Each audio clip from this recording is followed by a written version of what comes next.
Olá, seja bem-vindo, amigo estudante da Bíblia. Hoje nós vamos estudar mais um capítulo do Apocalipse. Nós já estudamos os 3 primeiros capítulos do livro do Apocalipse. Chegamos hoje ao 4º capítulo. E o tema de hoje, que você vai ver aí na sua tela, é o trono de Deus. Nós vamos falar sobre o trono de Deus e a visão que o profeta João teve a respeito do trono de Deus. Mas antes de começarmos, eu quero recapitular com você aquilo que nós já estudamos, do capítulo 1 até o 3 de Apocalipse, os 3 primeiros estudos. No capítulo 1 de Apocalipse, nós aprendemos sobre o significado do Apocalipse, sobre do que se trata o Apocalipse.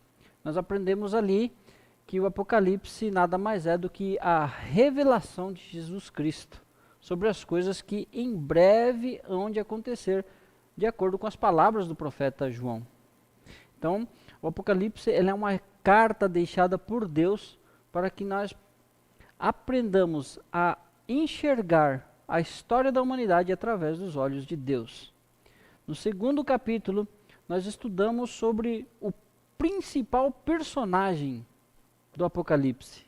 Nós aprendemos que Jesus Cristo é aquele que é o principal personagem que está em todos os eventos citados no Apocalipse. Jesus Cristo está presente. Tanto é que nós consideramos o Apocalipse como sendo o 5º evangelho. O terceiro capítulo de Apocalipse, ele vem tratando sobre as cartas às 7 igrejas. E nós entendemos que essas cartas às 7 igrejas são 7 períodos ou fases pelas quais o cristianismo passou, desde a época dos apóstolos até a época da próxima vinda de Jesus Cristo. Então a história continua. Nós estamos vivendo, neste momento, a 7ª fase do cristianismo, a última fase do cristianismo, que é relatado na carta à igreja de Laodiceia. E hoje nós vamos falar sobre a segunda visão do profeta João, que ele teve sobre o trono de Deus. Uma mensagem muito importante, uma visão muito importante, e a gente vai falar a respeito, e nós vamos abrir hoje a Bíblia no capítulo 4 de Apocalipse. Se você tiver a sua Bíblia, tome ela com reverência e vamos estudá-la. Antes de abrir a Bíblia, porém, vamos fazer uma oração, porque nós nunca devemos estudar a Bíblia sem antes fazer uma revelação, porque é o Espírito Santo que vai nos ajudar a entender e a interpretar as coisas que ali estão escritas. Junte-se comigo em oração, fique de pé, feche seus olhos em reverência, vamos falar com Deus. Grande Deus e Pai, neste momento, Senhor, estamos reunidos como uma grande família para estudar o livro do Apocalipse. Queremos pedir que o Senhor nos guie nesse estudo, que o Senhor nos dê entendimento, que o Teu Espírito Santo venha ser o nosso professor. E assim a gente possa entender os símbolos e tudo aquilo que o Apocalipse tem para nos ensinar. Nós te louvamos porque o Senhor é bom e agradecemos em nome de Cristo Jesus. Amém. Muito bem. Eu quero que você observe a cena que está no seu visor agora. O trono de Deus. Quando nós falamos em trono, o que vem à nossa mente? A nossa mente vem que num trono quem se senta é um rei, que possui um reino, um soberano, um monarca, aquele que governa. E nós vamos entender o que está acontecendo e quem está no comando do nosso planeta Terra. Quando você vê pessoas morrendo, como na Primeira Guerra Mundial, em que morreram 19 milhões de pessoas aproximadamente. Ou na Segunda Guerra Mundial, onde morreram 83 milhões de pessoas. Você se pergunta, está alguém no comando? Alguém governa esta terra? Quando você vê uma cidade como Sumatra, que foi invadida por um tsunami lá pelos idos de 2004, uma coisa que a natureza provocou, provocando inúmeras mortes. Naquela ocasião morreram 226 mil pessoas. Você pergunta, existe alguém no comando da natureza? Alguém ainda está no controle deste planeta? Por que existe o sofrimento? Você vê a violência, a desordem social, tantas pessoas morrendo, às vezes pessoas boas que não mereciam, e as famílias que ficam e que sofrem. Quando você vê tantas pessoas que são vitimadas dia a dia por essa pandemia terrível, você não se pergunta no seu coração, será que existe alguém no controle deste mundo? Por que Deus permite que essas coisas aconteçam? Quando você vê tiranos que querem dominar e causam barbaridades, que matam milhões de pessoas em nome de uma dominação, você se pergunta, por que Deus permite que pessoas como essa desempenhem um papel tão terrível na história da humanidade? Nós vamos ver o que o Apocalipse tem a nos dizer e a nos revelar a respeito disso. Eu quero que você acompanhe, abra sua Bíblia, no capítulo 4 de Apocalipse. Acompanhe a leitura comigo. O profeta diz, depois destas coisas olhei, e eis não somente uma porta aberta no céu, como também a primeira voz que ouvi, como de trombeta, ao falar comigo, dizendo, sobe para aqui e te mostrarei o que deve acontecer depois destas coisas.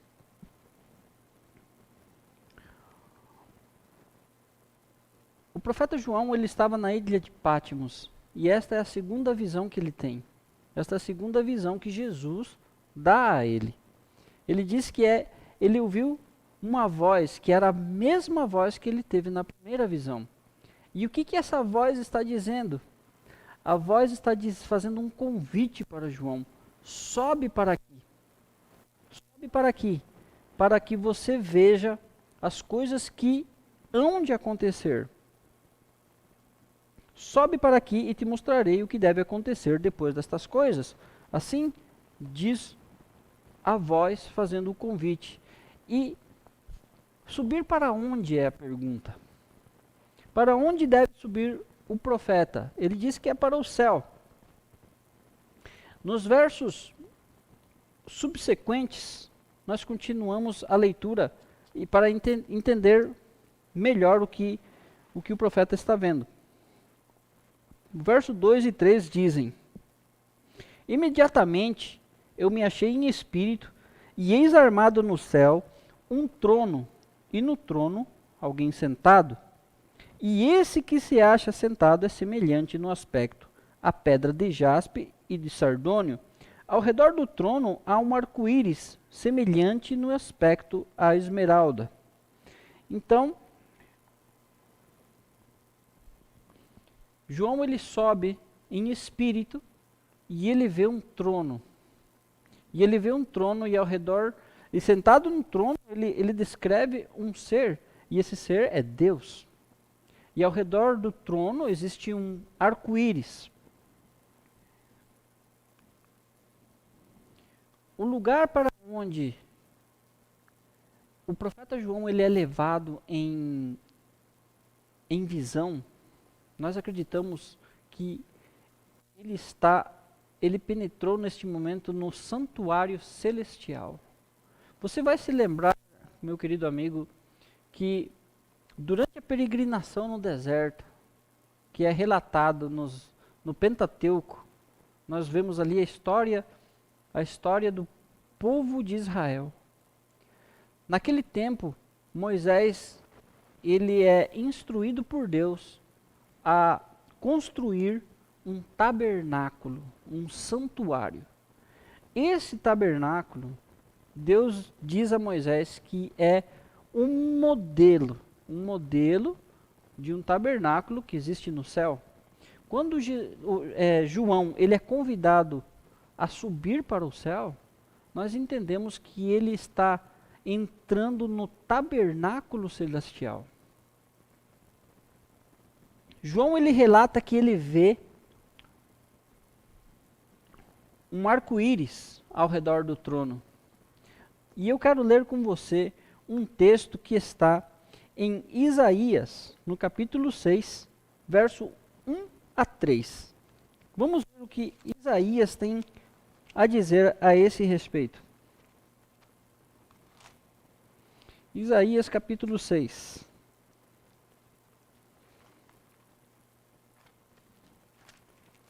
Ele diz assim: no ano da morte do rei Uzias, eu vi o Senhor assentado sobre um alto e sublime trono. Veja novamente a menção do trono, o mesmo trono que João vê na visão dele. E as abas de suas vestes enchiam o templo. Serafins estavam por cima dele. Agora veja a descrição do serafim. Serafim é uma classe de anjos que existe no céu. Serafins estavam por cima dele, cada um tinha 6 asas.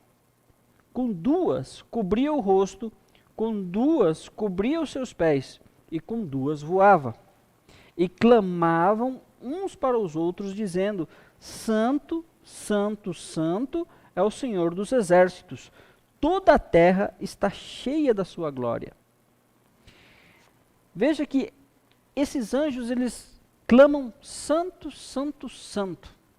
Nós entendemos que o fato destes serafins clamarem santo, santo, santo, é uma menção à Trindade, à doutrina da Trindade, que correspondem a Deus Pai, Deus Filho, Deus Espírito Santo. Muito bem. Daniel também teve uma visão. Vamos ver qual é a visão que Daniel teve para compararmos com a visão de João.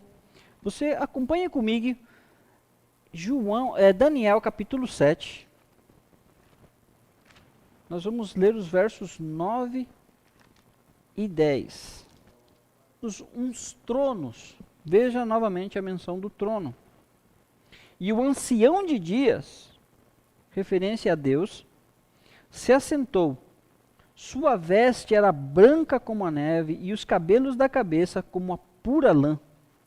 O seu trono era chamas de fogo e as suas rodas eram fogo ardente.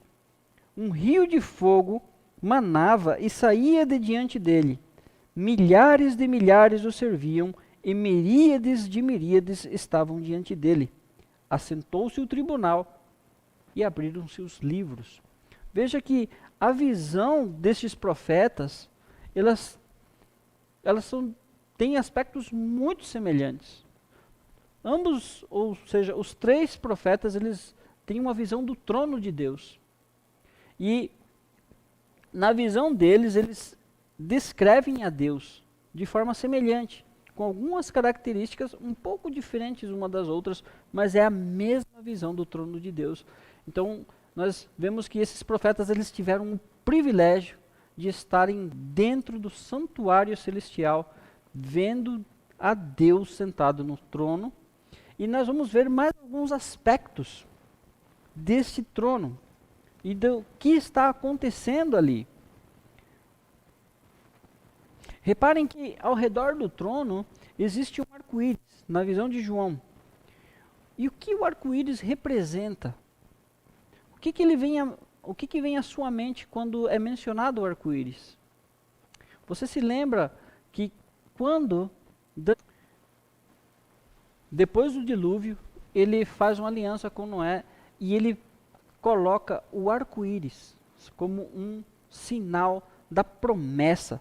Uma promessa que ele fez que nunca mais destruiria a terra. Então, quando nós vamos ali para o Salmo 97, 2, o salmista diz que as normas do juízo,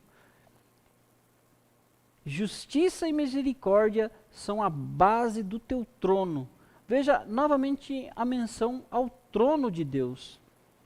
Agora, você concorda comigo que o arco-íris nada mais é do que a junção da luz com a água? Toda vez que chove, você tem as gotículas de água ali, e a luz do sol, ao atravessar as gotículas, elas se quebram, a luz branca se quebra e se transforma no arco-íris. Muito bem, o salmista ele está dizendo que o trono de Deus, a base do trono de Deus, assim como o arco-íris está ao redor do trono de Deus, o salmista está dizendo que a base do trono de Deus é justiça e misericórdia. Isso é muito importante nós levarmos em conta quando nós falamos sobre o governo deste planeta. E aí você pode se perguntar, se a justiça e a misericórdia são a base do trono de Deus, por que há tanto mal no mundo? Por que há tanta maldade no mundo? A Bíblia nos ensina que Satanás tentou usurpar o trono de Deus e sua posição como governante do universo. Nós vamos ver isso no livro de Isaías. Eu quero que você acompanhe comigo a leitura, para nós aprendermos e entendermos essa questão tão importante. Nós vamos ver Isaías no capítulo 14 agora. O texto vai estar aí na sua tela e eu vou ler aqui na minha Bíblia e vamos ler juntos. Isaías capítulo 14 tem uma descrição da queda de um ser. Isaías 14, a partir do verso 12. Diz assim: Como caíste do céu, ó estrela da manhã, filho da alva, como foste lançado por terra, tu que debilitavas as nações. Tu dizias no teu coração: eu subirei ao céu, acima das estrelas de Deus, exaltarei o meu trono, e no monte da congregação me assentarei, nas extremidades do norte. Subirei acima das mais altas nuvens, e serei semelhante ao Altíssimo. Contudo, serás precipitado para o reino dos mortos, no mais profundo do abismo. Então nós temos aqui a descrição de um ser que ousou ser maior do que Deus. Ele disse que ele colocaria o trono dele acima do trono de Deus. O profeta Ezequiel, ele também vai descrever esse ser. E eu quero que você acompanhe comigo o capítulo 28 de Ezequiel. Nós vamos ter o profeta Jeremias e em seguida o profeta Ezequiel. E nós vamos até o capítulo 28 e vamos ler juntos a descrição. 28 a partir do verso 13. Diz assim: Estavas no Éden, jardim de Deus, de todas as pedras preciosas te cobrias, o sárdio, o topázio, o diamante, o berilo, o ônix, o jaspe, a safira, o carbúnculo e a esmeralda. De ouro se te fizeram os engastes e os ornamentos, no dia em que foste criado, foram eles preparados. Tu eras querubim da guarda ungido e te estabeleci. Permanecias no monte santo de Deus, no brilho das pedras andavas. Agora, atenção no texto seguinte. perfeito eras nos teus caminhos, desde o dia em que foste criado, até que se achou iniquidade em ti. Na multiplicação do teu comércio se encheu o teu interior de violência, e pecaste, pelo que te lançarei profanado fora do monte de Deus, e te farei perecer, ó querubim da guarda, em meio ao brilho das pedras. Veja só, duas descrições de um anjo que era perfeito, foi criado por Deus. O texto diz que era um querubim, um anjo da guarda, e ele era ungido. Veja só, era de uma hierarquia celestial muito importante, e ele se rebelou contra Deus. Inexplicavelmente, o mal penetrou no coração desse ser. O nome dele era Lúcifer, um anjo de luz. E o mal começou no coração desse anjo. E a Bíblia conta e ela relata no capítulo 12 de Apocalipse que esse ser, que passa a ser chamado de Satanás, ele vai convencer 1/3 dos anjos de Deus a se rebelarem contra Deus. E nós vamos ver que ele vai ser expulso do céu. O texto que nós lemos diz que ele é expulso do céu. E ele traz consigo 1/3 dos anjos de Deus. E foram lançados para a terra. O grande problema dele ter sido lançado para a terra é que Deus, ele cria na terra um Éden onde ele coloca o homem, que é a imagem e semelhança de Deus. E quando Satanás ele chega aqui, ele tem um encontro com a humanidade. Deus criou um mundo perfeito, onde o homem deveria ser o governante da terra. Um co-governante da terra juntamente com Deus. Mas quando o homem ele é convencido pela serpente, que é Satanás, a cometer pecado, então ele, nesse momento, ele usurpa o direito do homem de ser o governante da terra. E passa então ele a ser um governante usurpador. Você quer ver uma coisa? Nas palavras de Jesus, lá em João, no Evangelho de João, acompanhe comigo a leitura. Nós vamos ler o Evangelho de João, no capítulo 12, no verso 31. O que João diz, o que Jesus diz a respeito dessa criatura. 12:31.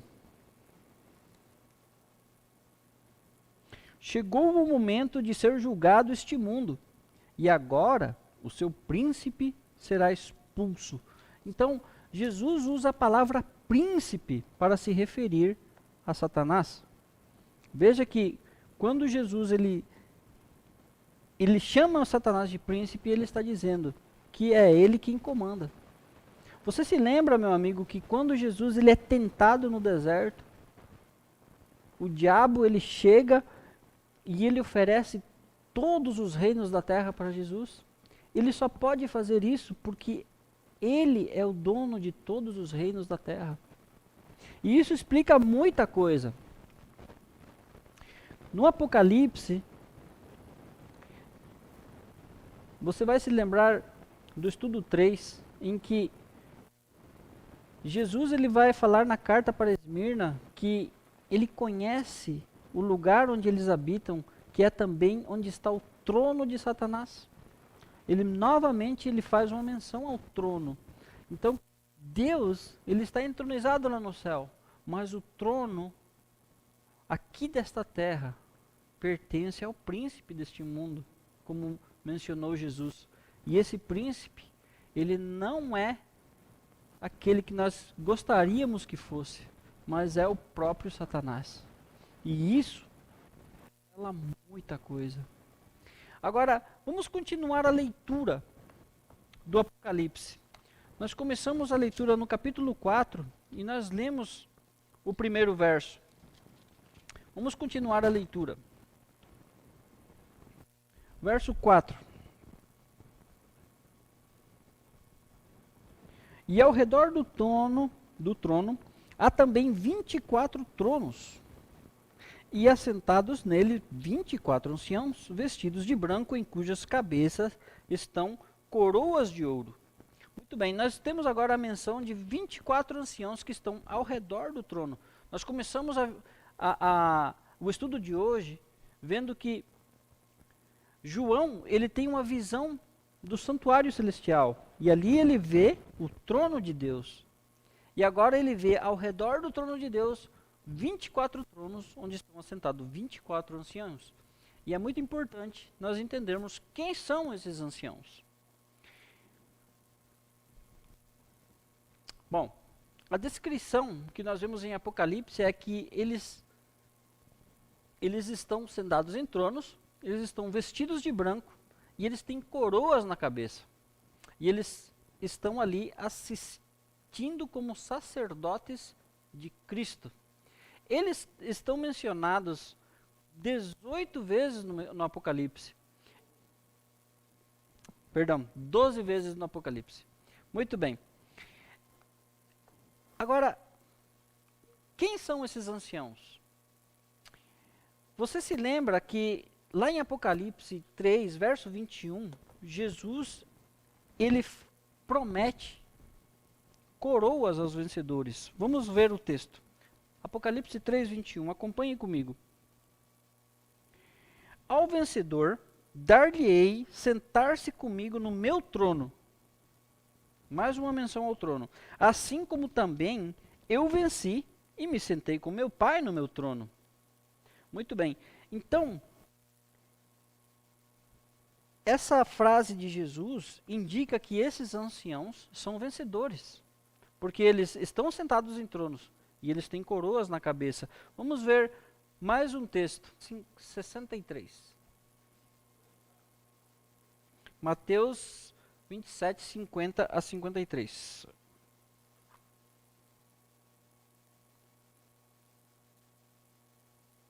E Jesus, clamando outra vez com grande voz, entregou o Espírito. Eis que o véu do santuário se rasgou em duas partes, de alto a baixo. Tremeu a terra, fenderam-se as rochas. Abriram-se os sepulcros, e muitos corpos de santos que dormiam ressuscitaram. E saindo dos sepulcros, depois da ressurreição de Jesus, entraram na cidade santa e apareceram a muitos. Muito bem. Nós temos aqui a cena da morte e ressurreição de Jesus. Quando Jesus ele ressuscita, ressuscitam com ele algumas pessoas, e a Bíblia se refere a eles como muitos dos santos que dormiam. E nós acreditamos que esses anciãos que estão assentados ali podem ser essas pessoas que ressuscitaram.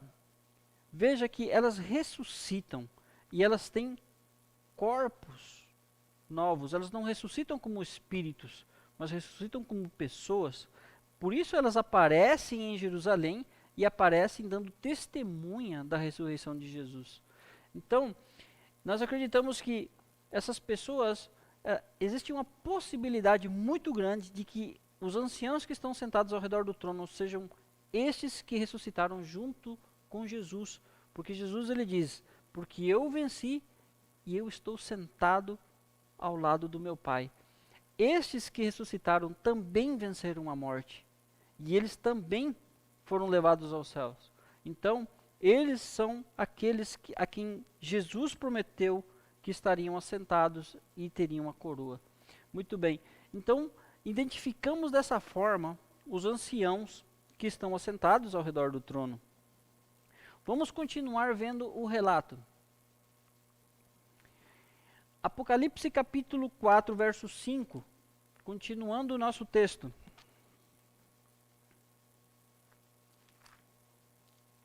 Vamos continuar a descrição do trono de Deus. No verso 5, diz assim: do trono saem relâmpagos, vozes e trovões, e diante do trono ardem 7 tochas de fogo, que são os 7 Espíritos de Deus. Muito bem. Nós temos aqui uma clara referência ao Espírito Santo.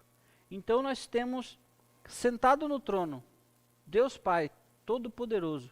Nós temos os 24 anciões em 24 tronos. E aqui nós temos o Espírito Santo de Deus, a terceira pessoa da Trindade, que está presente nesse instante em que João está observando ali o trono de Deus. Muito bem. Continuando o relato, o verso 6 agora. O verso 6 diz: há diante do trono um como que mar de vidro, semelhante ao cristal, e também no meio do trono e à volta do trono, 4 seres viventes, cheios de olhos por diante e por detrás. O primeiro ser vivente é semelhante ao leão, o segundo semelhante ao novilho, o terceiro tinha um rosto como de homem, e o quarto ser vivente é semelhante à águia quando está voando.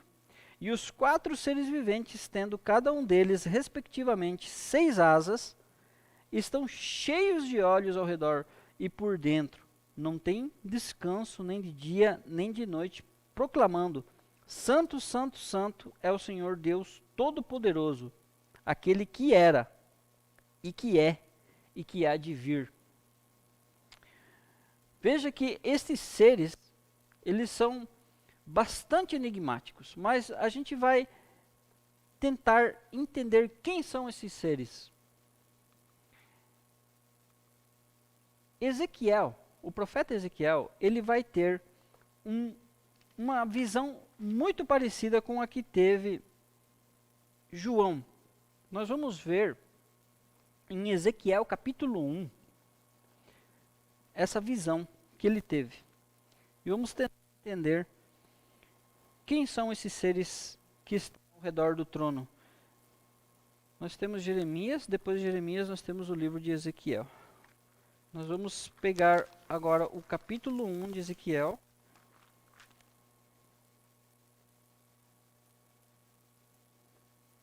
A partir do verso 5. Diz assim: do meio dessa nuvem saía a semelhança de 4 seres viventes, cuja aparência era esta: tinham a semelhança de homem. Cada um tinha 4 rostos, como também 4 asas. As suas pernas eram direitas. A planta de cujos pés era como a de um bezerro. E luzia como o brilho do bronze polido. Debaixo das asas tinham mãos de homem, aos 4 lados, assim como todos os 4 tinham rostos e asas. Estas se uniam uma à outra, não se viravam quando iam, cada qual andava para a sua frente. A forma de seus rostos era como de homem à direita, os 4 tinham rosto de leão à esquerda, rosto de boi e também rosto de águia, todos os 4. Assim eram os seus rostos. Suas asas se abriam em cima, cada ser tinha 2 asas, unidas cada uma à do outro, outras 2 cobriam o corpo deles. Muito bem, nós temos a descrição muito semelhante desses seres viventes que João viu lá no santuário celestial. Existem algumas pequenas diferenças, mas eu quero lembrar você, meu amigo, que quando o profeta ele tem a visão gloriosa do trono de Deus, eu quero que você entenda que as coisas celestiais, elas não podem ser descritas com as palavras que nós temos no nosso vocabulário. É por isso que muitas vezes você vai ver o profeta dizendo semelhante a, ou igual a, ou parecido com. Porque eles não têm no vocabulário deles, ainda mais no vocabulário deles daquela época, eles não tinham as palavras, o vocabulário necessário para descrever as coisas celestiais.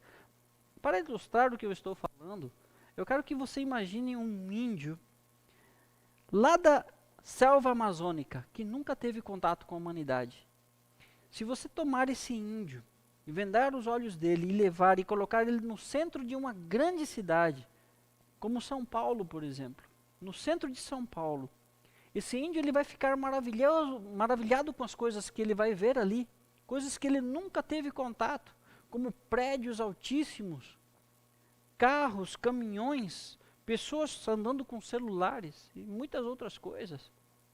Coisas que ele nunca viu, coisas que o vocabulário dele não tem como descrever.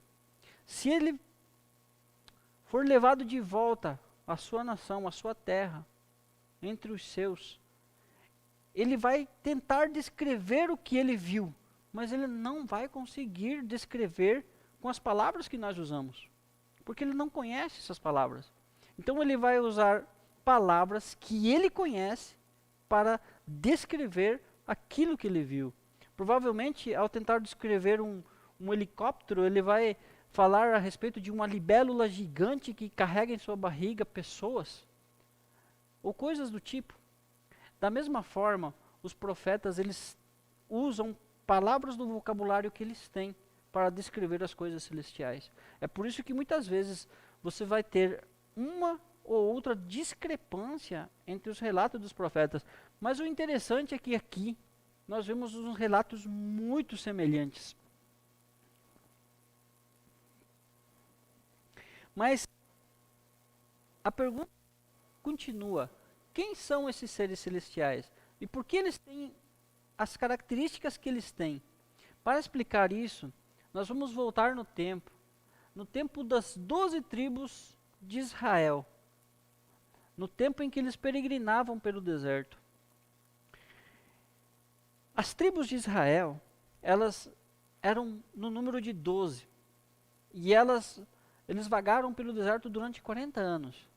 E nesse período, eles acamparam diversas vezes, mas todas as vezes que eles acampavam, eles não acampavam de qualquer forma. Eles foram instruídos por Deus, e você pode ver isso no livro de Números, no capítulo 2. A partir do verso 1, você vai ter a descrição de como era esse acampamento. No centro do acampamento ficava o santuário. E você vai me ouvir falar muito a respeito do santuário, porque o livro do Apocalipse, ele é entendido a partir do entendimento do santuário. O santuário, ele foi criado por Deus para que nós tivéssemos a compreensão de como funciona o plano da salvação. Pois bem, quando eles acampavam, o santuário ficava no centro do arraial. E todas as tribos se acampavam ao redor do santuário. Mas eles não acampavam de qualquer forma. Tudo tinha prescrito por Deus de como eles deveriam acampar. Então, as tribos eram divididas em 3. Então, existiam quatro elementos de 3. Cada 3 tribos tinha uma tribo líder. E nós temos que a tribo de Judá era a líder de uma dessas 3 tribos, assim como Efraim, assim como a tribo de Ruben e a tribo de Dan. É interessante observar que essas tribos, ao acamparem ao redor do santuário, elas tinham colocados diante delas o estandarte delas. Você pode acompanhar isso no livro de Números. O estandarte da tribo de Judá era a de um leão. Tinha na bandeira dela ali um leão. Daí vem a expressão leão da tribo de Judá.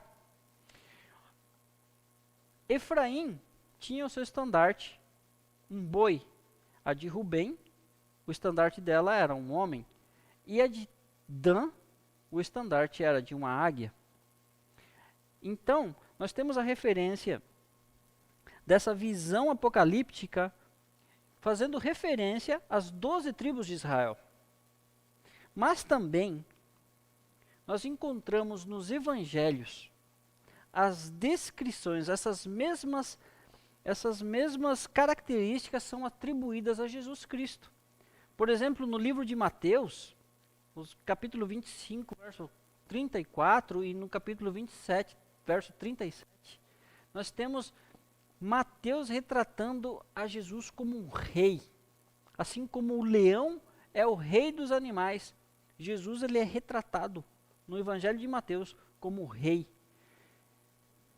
No Evangelho de Marcos, a descrição de Jesus feita pelo Evangelho de Marcos é como um servo. Tanto é que Jesus ele vai lavar os pés dos apóstolos. Ele vai falar que aquele que quer ser líder deve servir. Então, a essência da mensagem de Marcos é um Jesus como servo. E o animal que é retratado como servo é o boi. Por isso nós temos Jesus como leão num evangelho e Jesus como boi no outro servo, no outro evangelho. Lucas, ele retrata a Jesus como homem, o filho do homem. Nós vamos ver isso ali em Lucas capítulo 4, versos 1 e 2, e também em Lucas capítulo 9, 56. Você pode tomar a sua Bíblia e ler. Nós não vamos ler para não nos estendermos muito, mas fica registrado, Lucas ele retrata a Jesus como o filho do homem. E João, a ênfase de João, tanto no Evangelho como nas epístolas, você vai ver João retratando a Jesus Cristo como sendo Deus. João capítulo 1, dos versos 1 a 3, e João capítulo 10, verso 30, vai falar exatamente a respeito disso, que Jesus Cristo é Deus. E no Antigo Testamento, Deus, ele se revela ao povo como uma águia, que carrega o povo nas asas da águia. Então, nós temos, na cena que João vê, no santuário celestial, nós vemos ali aqueles 4 seres viventes retratando, simbolizando não só Jesus Cristo, como as 12 tribos de Israel. Dando sequência, nós juntando todos os elementos que foi apresentado até agora, nós vemos que João ele viu uma cena litúrgica. O que é uma cena litúrgica? Uma cena de adoração, que é o que se fazia no santuário, que é o que nós fazemos na igreja. Nós nos achegamos até o trono de Deus para adorá-lo. E eu quero ler com você, meu querido amigo, o restante do texto, do capítulo 4, que é muito importante. Apocalipse capítulo 4, nós vamos fazer a leitura para terminarmos. E nós vamos ver essa cena litúrgica, como ela é retratada pelo profeta. A partir do verso 9 diz assim: quando esses seres viventes derem glória, honra e ações de graças ao que se encontra sentado no trono, ao que vive pelos séculos dos séculos, os 24 anciãos prostrar-se-ão diante daquele que se encontra sentado no trono, adorarão o que vive pelos séculos dos séculos e depositarão as suas coroas diante do trono, proclamando. Agora, atenção ao verso 11. Tu és digno, Senhor, e Deus nosso, de receber a glória, a honra e o poder, porque todas as coisas tu criaste. Sim, por causa da tua vontade vieram a existir e foram criadas. Percebam que todos estão ali numa cena litúrgica adorando a Deus. E eles estão dizendo que Ele é digno porque Ele é o Criador. Meu querido irmão, meu querido amigo, quando nós estamos aqui adorando a Deus, nós o fazemos porque Ele é o nosso Criador. Ele é o nosso Criador e o nosso Redentor. Mas, sendo o livro do Apocalipse um livro tão importante, o fato de ele estar dizendo que a adoração que é dada a Deus é porque Ele é o Criador, isso fala muito a respeito do nosso Deus. Você se lembra que o livro de Gênesis fala que Deus é o Criador, que Ele criou todas as coisas. Esse é o primeiro livro da Bíblia. O último livro da Bíblia vai dizer e vai ser enfático em dizer que a adoração que é devida a Deus é porque Ele é o Criador. Deus é o nosso Criador e por isso Ele merece ser adorado. Meu querido amigo, Deus está sentado no seu trono. Mas o trono onde Ele está sentado, Ele está no céu. E de lá Ele governa o seu povo. Aqui, na terra, existe outro trono, em que outro ser está sentado. É isso que a Bíblia ensina para nós. É isso que a palavra de Deus nos ensina. E quando nós nos perguntamos por que existe tanta maldade, por que existe tanta guerra, tanta destruição, por que a natureza é descontrolada, por que o coração humano é tão corrupto? A explicação é que Deus está sentado no trono lá no céu, mas aqui na terra, o príncipe deste mundo, ele usurpou o direito de governo, tanto do ser humano como de Deus. E é por isso que as coisas que acontecem, acontecem. É muito importante que a gente entenda isso. É muito importante que você entenda isso. Porque as maldades e as destruições, as barbaridades, elas acontecem. E muitas vezes nós culpamos a Deus. Mas Deus, na sua palavra, Ele diz que o Éden será um dia restaurado. Ele promete na sua palavra, no capítulo 22 de Apocalipse, Ele promete que nós teremos um novo céu e uma nova terra. E o governo, esse governo que foi usurpado, ele será restaurado novamente. E nós governaremos junto com Deus. Porque os tronos, foi prometido aos vencedores. E nós devemos ser vencedores. Há um Deus que governa acima de todas as forças humanas e conduz a história em direção a um final feliz. Meu amigo, um dia, e esse dia não está longe, Jesus, Ele voltará a esta terra. Jesus, Ele vai cumprir as suas promessas. Ele vai tirar esse usurpador do trono dele e vai restaurar o trono em que ele está assentado no céu. Ele vai restaurar esse trono aqui na terra. E nós, a quem foi dada a promessa de sermos vencedores, nós reinaremos com Ele. Ele estará presente nos momentos mais difíceis. Essa é a promessa de Deus. Apesar de tudo o que você tem passado, você que perdeu um ente querido, você que passa por dificuldades, por doenças, por injustiças, Deus promete estar do seu lado. Pode ser que você entregue seu coração a Cristo, que você seja uma pessoa honesta e que coisas ruins aconteçam com você. Saiba que não é culpa de Deus. E apesar de não ser culpa de Deus, Ele promete que vai estar do seu lado. Hebreus 4,16 é o último texto que eu vou ler com você. Acompanhe comigo na tela. Hebreus capítulo 4, verso 16.